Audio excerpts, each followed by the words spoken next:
আসসালামু আলাইকুম। 2026 সালের এইচএসসি পরীক্ষার্থীরা, how are you all doing? Many of challenging. So in today's video we will solve some of the best MCQ that are highly likely to appear in your exam. Let's এখানে দেখো প্রথমটা হচ্ছে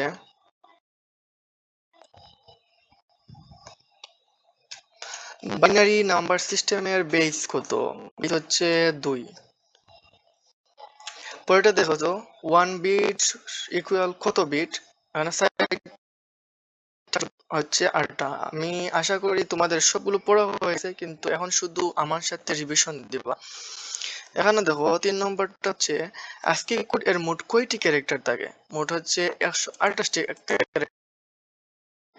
জানা কিন্তু আমার সাথে revision দাও, এগুলো খুবই গুরুত্বপূর্ণ তোমাদের পরীক্ষার জন্য। ফলো চার্ট এর ডিসিশন বোঝাতে কোন শেপ ব্যবহার করা হয়? রেক্টেঙ্গেল, ডায়মন্ড, সার্কেল, এখানে সঠিক উত্তর হচ্ছে বি, ডায়মন্ড। 4 নম্বরটা গেছে। 5 নম্বরটা দেখো তো তোমাদের র্যাম কেমন মেমোরি? এখানে সঠিক উত্তরটা হচ্ছে টেম্পোরারি, মানে পার্মানেন্ট, টেম্পোরারি, এক্সটার্নাল, সেকেন্ডারি। এখানে হচ্ছে টেম্পোরারি। এখানে দেখো স্পেসিফাই উদাহরণ কোনটি? উদাহরণ হচ্ছে এমএস। পরেরটা দেখো ইউআরএল এর পূর্ণরূপ কি? ইউআরএল এর পূর্ণরূপ হচ্ছে ইউনিফর্ম রিসোর্স লোকেটর। এরপরে দেখো 8 নম্বরটা দেখো নেটওয়ার্ক টোপোলজি এর একটি সহজ যে বাস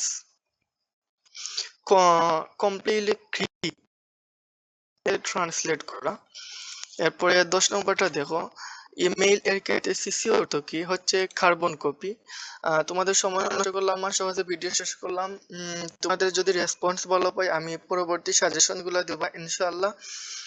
যদি তোমাদের কাছে ভিডিওটি ভালো লাগে তাহলে সাবস্ক্রাইব করে রাখবে।